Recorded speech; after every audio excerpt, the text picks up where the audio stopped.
जय हिंद एवरीवन, स्वागत है आपका विराग रिएक्ट्स के एक नए एपिसोड में। और पिछले कुछ दिनों से मैं एक्टिव नहीं था, उसके पीछे का एक कारण था कि तबीयत भी ठीक नहीं थी और ज़रूरी काम भी थे। तो अब एक बार फिर से वापस आ चुका हूं। और इस समय जब मैंने पाकिस्तानी मीडिया के बारे में सर्च करना शुरू किया तो मुझे पता चला कि एक बहुत बड़ा जो एक पूरा का पूरा द्वंद्व युद्ध है वो चल रहा है। और शुएब भाई और सना अमजद के बीच में जो बहस है, जो गर्मा गर्मी है, वो काफ़ी ज़्यादा बढ़ चुकी है। तो आइए इस वीडियो में देखते हैं कि कैसे सना अमजद और शुएब भाई ने अपने अपने पक्ष रखे हैं। और हम ये भी जानने की कोशिश करेंगे कि इन दोनों में से कौन सही है। क्या शुएब भाई ने जो भी कहा है सना अमजद के बारे में वो सारी चीज़ें सही हैं? क्या पाकिस्तानी यूट्यूबर्स का चेहरा दिखावटी चेहरा होता है, वो ऑन कैमरा कुछ होते हैं, ऑफ कैमरा कुछ होते हैं? हालांकि सच्चाई हम सब जानते हैं, लेकिन आइए, ये काफ़ी मज़ेदार है क्योंकि अब ये एक दूसरे को एक्सपोज कर रहे हैं ना, तो इससे इनकी जो असलियत है वो भी सामने आ रही है। तो आइए एक एक करके इनको देखते हैं। तो चलिए शुरू करते हैं आज का अपना ये वीडियो। तो वो 4 मिनट का क्लिप था और मैंने उसकी कैप्शन लगाई कि भारत के जहरीले टमाटर भारत को ही मुबारक। इन्हें तो सिविल के स्पेलिंग ही नहीं आते, स्पेलिंग्स तक वो लोग गलत लिखते हैं और वो सहाफ़ी बने हुए इंडिया पाकिस्तान पर काम कर रहे हैं। मेरे भाई, मेरी बहन, मेरी आंटी, मेरे पास इतना टाइम नहीं है, स्पेलिंग वगैरह मेरी टीम लिखती है। तो लग गए। मैं ही सबसे पहली यूट्यूबर थी और सबसे बड़ा चैनल मेरा ही है। आपको तो आए हुए अल्लाह अल्लाह 6 दिन नहीं हुए हैं। एक यूट्यूबर है जिसे हफ्ता 4 दिन हुए हैं आए हुए। कि कुछ इंडियन चैनल्स जो थे वो रिबाहा के साथ कांटेक्ट में थे। जब ये रिबाहा वाला मुद्दा खड़ा हुआ तो उन्होंने पूछा कि तुम्हें ये किसने करवाया है? उसने कहा सना अमजद। और नहीं तो क्या, वो आंटी जी, वो सीनियर जर्नलिस्ट, वो मैडम जी जो अपने आप को बहुत सीनियर जर्नलिस्ट कहती हैं। नो डाउट आपने जो बात की कि कुछ यूट्यूबर्स हैं जो पाकिस्तान को लेट डाउन कर रहे हैं, सिर्फ वो नहीं जानते जर्नलिज्म क्या होती है, सहाफत के एथिक्स क्या होते हैं। मैं मानती हूँ जयशंकर का रवैया ये नहीं होना चाहिए। अब इतने बड़े मुल्क के, दुनिया की 5वीं बड़ी मुल्क के आप फॉरेन मिनिस्टर हैं और अगर दूसरे मुल्क का कोई मेहमान आपके मुल्क में आना है तो मेरा ख्याल है आपको मेहमान नवाजी का मुजाहिरा करना चाहिए था। पहली फुर्सत में वेट अ मिनट, इन्होंने कहा कि जयशंकर को, यानी हमारे जो विदेश मंत्री हैं, उनको मेहमान नवाजी का मुहायरा, या जो भी इन्होंने कहा Urdu word, I don't care. अब ये अभी आपने अपने आप को एक बहुत सीनियर जर्नलिस्ट के तौर पर प्रदर्शित कर रही थी और ये भूल गई कि ये जो बातें कर रही है वो कितनी बेतुकी है। क्योंकि कभी भी बिलावल भुट्टो ने ये तो नहीं कहा कि भारत में उनका अपमान हुआ है। बिलावल भुट्टो को प्रोटोकॉल के हिसाब से ट्रीट किया गया। वो एससीओ के मीटिंग में आए थे, किसी बारात में आए नहीं थे कि वो बारात में फूफा थे किसी के, उनका स्वागत ज़रूरी था। तो पहली बात तो या तो अपने आप को सीनियर जर्नलिस्ट कहना बंद कर दीजिए, अगर आपको कहना ही है तो बात सिंसियर करिए। ये लंठई करने की ज़रूरत नहीं है यहाँ पे। निकल, कोई जरूरत नहीं हिंदुस्तान को तेरी। जो लीजेंड किस्म के लोग हैं उनको तो सब पता है कि शोएब में और सना में और ये जो भी कंट्रोवर्सी चल रही है क्या चल रही है। ये कंट्रोवर्सी कहाँ से शुरू हुई है और कहाँ जाके ख़त्म होगी। लेकिन बहुत सारे नादान लोग हैं, उनको नहीं पता है कि हिस्ट्री में क्या हुआ था, आज क्या हो रहा है। और आज ये जो शब्दों के बाण चले जा रहे हैं दोनों तरफ से, सना की तरफ से और शोएब की तरफ से, आखिर ये मसला है क्या। और ऊपर से आप लोगों के इतने सारे कमेंट आ रहे हैं कि भाई ये वीडियो चाहिए कि कौन सही है और कौन गलत है, पता नहीं, आप फैसला कीजिए। सबसे पहले तो मैं आपको ये बता दूं, जितने भी पाकिस्तानी यूट्यूबर है जो इंडिया पाकिस्तान पे काम करते हैं, खास तौर से रिएक्शन का काम करते हैं, इन सारों का मेन मोटिव है पैसा कमाना। जी हाँ, हम काम करते हैं, पैसे के लिए करते हैं। पाकिस्तान के इमेज के लिए नहीं, बल्कि इन तमाम यूट्यूबर्स के लिए जो ड्रामा करते नजर आते हैं कि हमें पीस चाहिए, हम पीस के लिए काम कर रहे हैं, हम अवेयरनेस के लिए काम कर रहे हैं, जबकि ऑडियंस खूबी जानती है कि कौन पीस के लिए काम कर रहा है और कौन व्यूअरशिप के लिए काम कर रहा है। अपनी बात करूं तो जितने भी यूट्यूबर्स हैं वो मुझे बड़ी रिस्पेक्ट देते हैं, मुझे बहुत रिस्पेक्ट मिलती है। बहुत।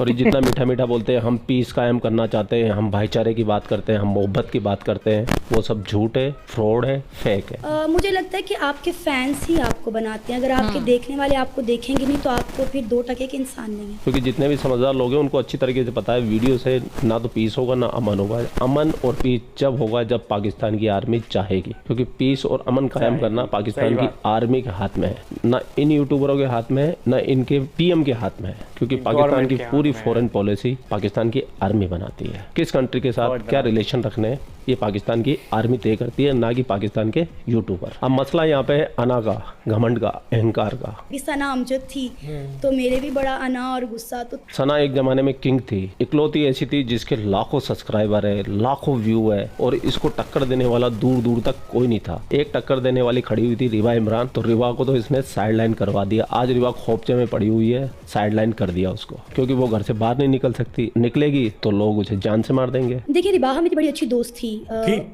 अच्छा। अब नहीं है। ठीक है। मेरा चैनल इतना अच्छा ग्रो कर रहा था कि बहुत से लोगों को इस पे बहुत ज़्यादा प्रॉब्लम्स भी रही कि आखिर ये अकेली काम करके क्यों इतना कर रही है, और मतलब कुछ वो सारी गेम ही रेटिंग की थी, मेरी रेटिंग अच्छी आ रही थी, तो लोगों को उस बात पे बड़ा वो हो रहा था, अफसोस हो रहा था। काफ़ी अरसे से मुझे थ्रेट्स मिल रहे थे, काफ़ी अरसे से मुझे धमकियाँ मिल रही थी कि आपके साथ ये हो जाएगा, आपके साथ वो हो जाएगा, लेकिन फिर भी मैं नहीं डरी।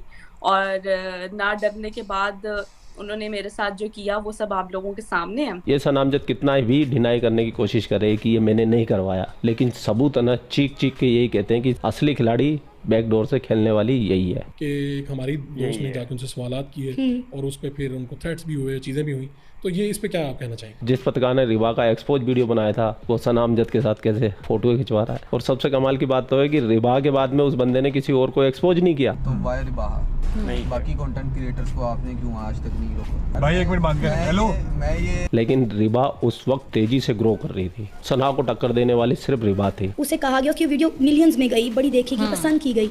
अच्छा, भैया ने कहा अभी कि बाकी यूट्यूबर्स को इसने एक्सपोज क्यों नहीं किया, क्योंकि भैया पता है कि अगर ये गलती से भी ये जो आदमी है जिसने रिबाहा को एक्सपोज किया है, अगर ये सुहैब भाई के पास पहुंचेगा तो वो फैक्ट पे इसको कूट के फेंक देंगे, क्योंकि जाहिर सी बात है ये जब हारने लगेंगे तो इनके पास दो ही टर्म होते हैं जीतने के, एक ईमान, एक जज्बा, और एक तीसरा टर्म है इस्लाम। जब ये हारने लगेंगे तो ये तीनों में से किसी एक चीज़ का सहारा लेकर के बैठ जाएंगे, और ये चीज़ पता है कि सुहैब के सामने नहीं चलने वाली। रिबाहा मैम काफ़ी ये कह सकते हैं भोली थी, सीधी थी, इस चक्कर में उनको इस सब का सामना करना पड़ा। अगर उनके जगह कहीं सुहैब भाई होता तो ये आदमी तो निपट चुका था। सुहैब भाई इसको फैक्ट के हिसाब से तबाह कर देते, ये नौबत ही नहीं आती इस सब चीज़ों की।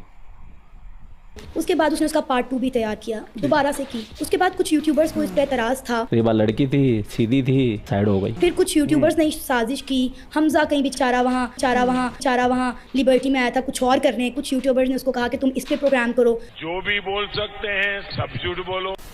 लेकिन यहाँ मिल गया इसको इसके पप्पा जी, उसका नाम है शोएब चौधरी। तो मैं हूँ सुहेब चौधरी, और शोएब चौधरी ने इसकी ऐसी लंका लगाई ना, तो आज इसको दिन में चैन आता है ना रात में सुकून आता है, क्योंकि शोएब चौधरी जिस तेजी से आगे बढ़ता जा रहा है, आने वाले 2-3 महीने के अंदर वो इसके सब्सक्राइबर भी बीट कर जाएगा। जो इसके बाद तगमा था नंबर 1 होने का, वो तगमा इसका छिन जाएगा। इसके लिए ऊल जुलूल आरोप लगाती रहती है, और हर इंटरव्यू में हर चैनल पे बैठ के ये कहती नजर आती है कि जी इंडिया पाकिस्तान के योनरा पे सबसे पहले काम मैंने किया, I am first YouTuber, I am first journalist जो इंडिया पाकिस्तान के योजना पे काम कर रही है। देखें, कामयाबी आपकी तब जाहिर होती है जब दूसरा आपकी तारीफ करे। लेकिन एक सेकंड, मैं ही सबसे पहली यूट्यूबर थी और सबसे बड़ा चैनल मेरा ही है। अगर मैं अपनी बात करूं तो मैं एक सहाफ़ी हूँ। मैं अकेली थी जो इंडिया वर्सेस पाकिस्तान पर काम करती थी। सिर्फ मैं अकेली इंडिया पाकिस्तान पर काम करती थी। इंडिया पाकिस्तान के इस जॉनरा पे सबसे पहले काम सना ने शुरू किया था, तो मुझे ये बताने की जरूरत नहीं है। बाकी सब मेरे बाद में आए, वो यूट्यूबर, वो मैडम जी, वो आंटी जी क्यों नहीं यहाँ पे आए? सबसे पहले इंडिया पाकिस्तान पर काम मैंने शुरू किया था। आज मुझे सब कॉपी कर रहे हैं, तो फिर गले में ढोल लेकर जोर जोर से पीटना चाहिए और सबको रोला डाल कर ये बताना चाहिए भाई ये तो कंटेंट मैंने शुरू किया था, आज पूरा पाकिस्तान कर रहा है। मैं ये आपको क्लियरली कहना चाहता हूँ, मैंने कभी आपके अगेंस्ट, आप मुझे अक्सर मैं वीडियोस देखी हैं, मुझे मेरे देखने वाले बताते हैं कि उन मैडम जी ने मेरे अगेंस्ट वीडियो बनाई, लेकिन मैंने रिस्पांस नहीं किया। आज भी मुझे पर्सनली आपसे कोई इशू नहीं है, गिला नहीं है, शिकवा नहीं है, लेकिन दिल दुख रहा है। मैं इस टाइम तकलीफ में हूँ कि मैं मिशन से मंदिर को लेकर यहाँ पर आया, आप लोग क्यों नहीं आए? लॉजिक देंगे कि जी हम फीमेल हैं, हम बीवी बच्चों वाले हैं, हम शादीशुदा हैं। शादी होने के बाद, एक बच्चे की माँ बनने के बाद, बस आपको पता है फैमिली, बच्चे, घर के काम, खाना पीना, रिकॉर्डिंग और बहुत सारी चीज़ें होती हैं। बहुत ज़्यादा मुश्किल, अक्सर तो मैं बहुत ज़्यादा थक जाती हूँ। यहाँ पे सना अमजद ने खुद को ही एक्सपोज कर लिया। एक तरफ ये कह रही हैं कि बच्चे हो गए, घर का काम, लेकिन इनके वीडियो में कोई गैप नहीं होता, इनकी वीडियोस रेगुलर आती हैं, और इन्होंने कहा कि सब इनको कॉपी करते हैं, जो कि एकदम गलत बात है। अगर आप इनके पुराने वीडियोस उठा के देख लीजिए तो रिएक्शन के नाम पे ये सिर्फ सवाल पूछती थी, अगला बंदा उस पर बोल देता था। और इनके वीडियो में आप देख लीजिए, एक बच्चा का इंटरव्यू दिख रहा था, उसने भारत को काटने की धमकी दी, भारत को मारने की धमकी दी, हिंदुओं को काटने की धमकी दी। इस बंदी ने उस पर कोई भी काउंटर क्वेश्चन नहीं किया। रही बात सुहैब भाई की, तो सुहैब भाई से जब भी कोई इंटरव्यू होता है तो सुहैब भाई फैक्ट के साथ काउंटर करते हैं। जहां पर एक्सट्रीमिस्ट होते हैं उनको भी ये काउंटर करने की हिम्मत रखते हैं, लेकिन इनके केस में वो नहीं है, इनका वन वे ट्रैफिक चलता था। आपने बोलते रहो, जितना बोलोगे उतना अच्छा व्यूज़ आएगा।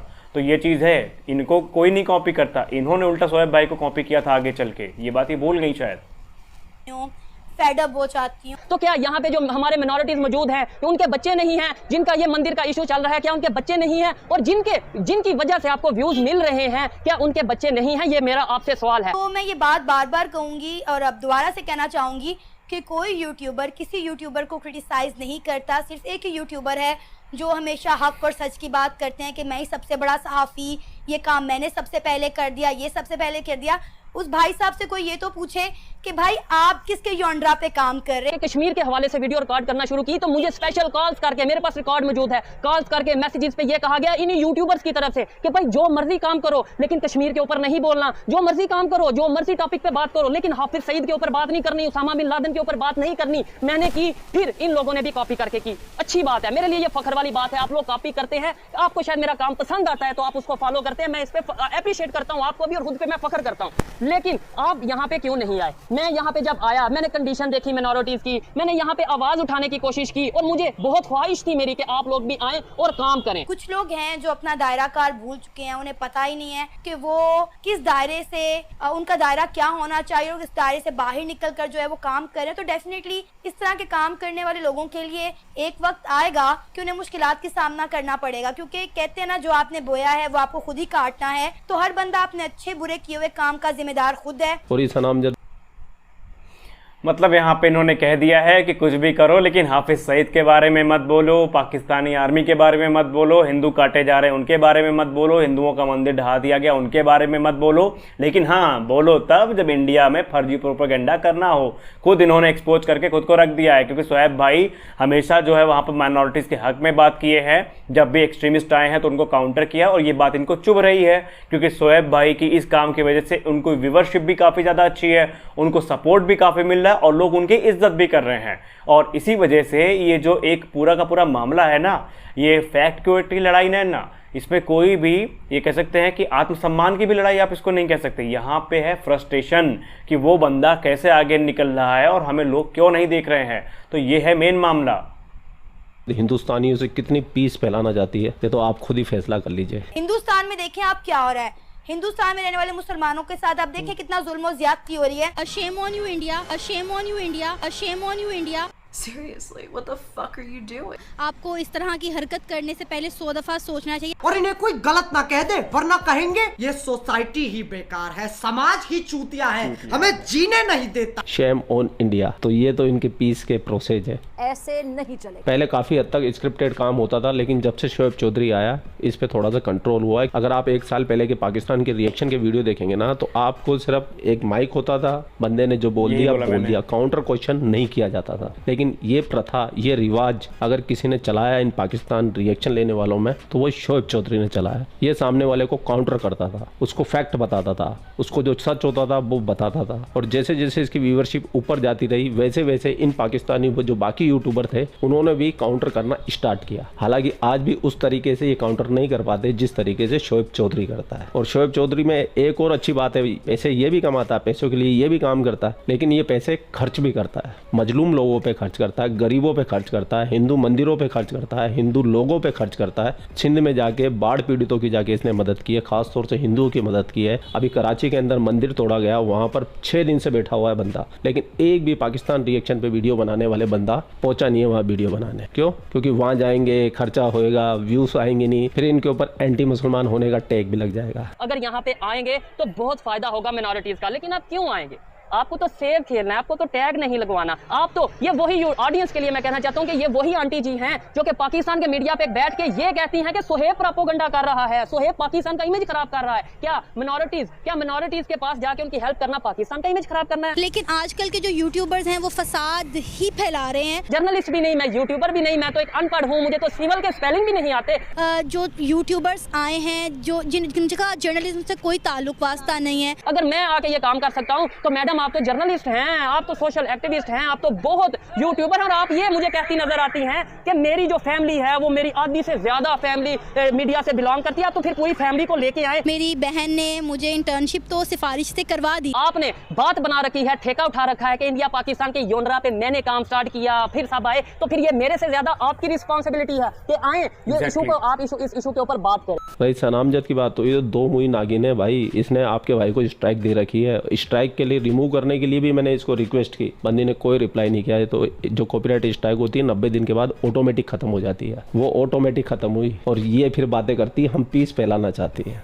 अरे तो पीस फैलाने वाले स्ट्राइक देते हैं क्या वो भी, खासतौर से इंडियंस को। एक पाकिस्तान का बहुत बड़ा मीडिया चैनल है, उन्होंने मेरे को एक रिक्वेस्ट भेजी, रिमूवल रिक्वेस्ट, कि आपने हमारा जो कंटेंट लिया हुआ आप इस कंटेंट को डिलीट कर दीजिए, नहीं तो 8 दिन के अंदर हम इसको स्ट्राइक दे देंगे। ये होती है पीस वाली बात। मैंने वो उनका मैसेज पढ़ा, मैंने उन्हें थैंक यू लिखा और तुरंत आके वो कंटेंट मैंने डिलीट कर दिया। उस पर 25 लाख से ज़्यादा व्यू थे। अगर ये सनामजद सच में पीस वाली बात होती ना इसके अंदर, तो पहले मुझे रिमूवल रिक्वेस्ट भेजती कि आपने हमारा कंटेंट लिया, आप इसको हटा दीजिए, अगर आपने 8 दिन में नहीं हटाया तो हम स्ट्राइक मार देंगे।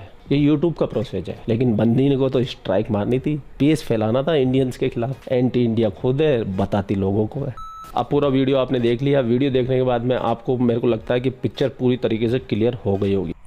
सो गाइज आज के इस वीडियो में बस इतना ही। कुल मिला करके भाई देखो, पता तो सबको ही होता है, भले कोई बोले ना, और हम सब भी पाकिस्तानी ये जो मीडिया चैनल्स हैं इनको सिर्फ इंटरटेनमेंट के लिए देखते हैं, क्योंकि हमको पता है इनमें बात क्या होती है। आप ईमानदारी से बताइएगा आपने इस वीडियो को क्यों देखा, क्योंकि आपको पता था कि यहाँ पर कुछ ऐसी बातें होने वाली जो काफ़ी इंटरेस्टिंग होगी। ये जब भी कोई पाकिस्तानी मीडिया पे कोई भारत पे कमेंट लिया जाता है तो आपको पता होता है या एक्सपेक्टेड होता है कि वो भारत के बारे में क्या बोलेंगे। लेकिन फिर भी यार देखो, पता तो हम सबको ही होता है, हम लोग बोलते नहीं है, लेकिन शोएब भाई के काम को अप्रिशिएट करना चाहिए और आप सब भी उनको पूरा सपोर्ट करिए, क्योंकि इस समय शोएब भाई को सपोर्ट की बहुत ज़्यादा ज़रूरत है। क्योंकि लगभग ये मान के चलिए कि पूरी जो यूट्यूब कम्युनिटी है पाकिस्तान की, वो उनके खिलाफ लग चुकी है। और ऐसा ही 3-4 यूट्यूबर हैं जिनका मैं नाम जानता हूं, उनके साथ भी ऐसा ही हुआ है। तो इस समय शोएब भाई को सपोर्ट की ज़रूरत है। फिलहाल अभी के वीडियो में इतना ही, मिलता है अगले वीडियो में किसी और इंटरेस्टिंग वीडियो के साथ। तब तक के लिए जय हिंद।